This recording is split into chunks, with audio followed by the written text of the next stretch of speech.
ibig sabihin ng ilaw dyan, yung maging totoo tayo dahil ang Diyos niya ang totoo. Correct. Hindi daw sila magiging totoo kung hindi ka totoo. Yes, Amen. Hindi mo maiaalok ang Diyos na mayroon pala talagang Diyos kung hindi yun makikita sa atin. Amen. Kaya nga ang pagiging mabuti mo hindi tinatago. Tama. Dapat nilalantad sa iba para kasi pag sinabi kasing liwanag, kaya nga pansinin ninyo may mga tao makasalanan, hindi nahihiyang sinasabi yung mali niya. Although nakakahiya na yung pakikinig ng mga tao na pinukwento niya, nagnakaw daw siya ng manok. Tapos meron ng kwento. Bakit kaya ganun sila magkwento? Kasi nga naliwanagan na Meron bang natatago sa tao naliwanagan? Wala. Yun.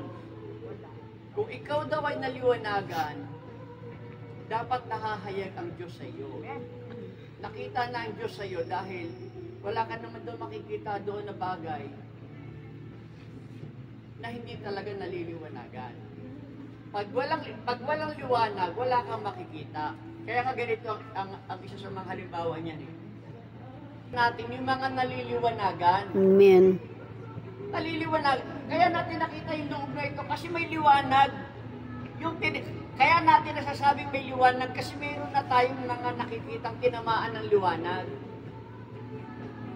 Ang araw, hindi makikitang may araw ngayon kung walang liwanag.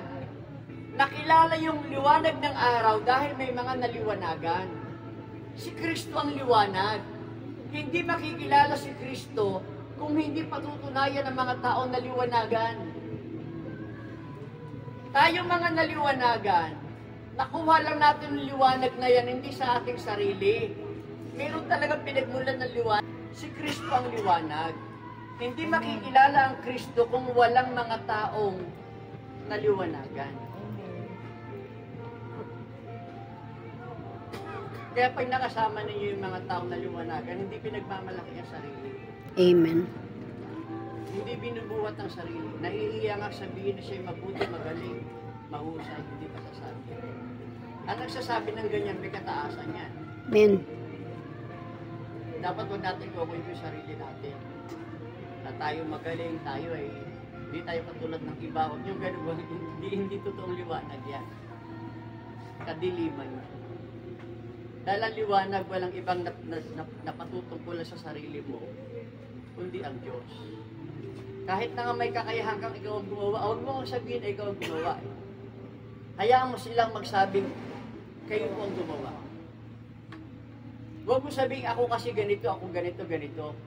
Huwag. Ganito ang ginawa ng Diyos sa buhay ko. Ganon dapat.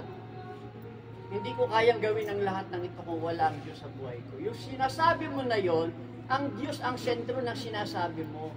Ibig sabihin, kaya mo sinasabi yon, naliwanagan ka nga. Yun. So kung mayroon daw tayong liwanag, dapat daw maliwanagan din ng iba. Sa papaanong paraan, hindi naman ikaw ang Kristo. Ikwento mo yung katotohanan, yun ang liwanag. Pag kinukwento mo yung katotohanan na ako po, inaamin ko po, meron pa akong kasalanan pero sinisikap ko po na maging mabuti ako. Sa tulong po ng Panginoon. Huwag na huwag ninyong babanggitin ang mga sarili ninyo. Dahil hindi totoo na liwanagan kayo. Sa kantunay na may kababaan ng loob, hindi niya ipinagdaramot sa taong dapat niyang purihin. Di ba pag may mga tao tayong kagalit, ayaw natin purihin kasi galit na tayo. Kaya nga, nasaan ang liwanag doon? Malalaman mo yung tao na liwanagan at may kababaan ng loob. Hindi mo yung pinagdaramot, yung ganda ng ginawa mo. Pinupuri mo siya. Hindi mo itinataas ang sarili mo, ikaw ang magaling at siya ang mali. Hindi. Ipalagay mo nang ikaw ang mali, siya ang tama. Yan ang may kababaan ng loob. Kaya nga sa akin, pag ako nag-o-observe kung sino yung mga magandang makasama, yung mga tao may kababaan ng loob.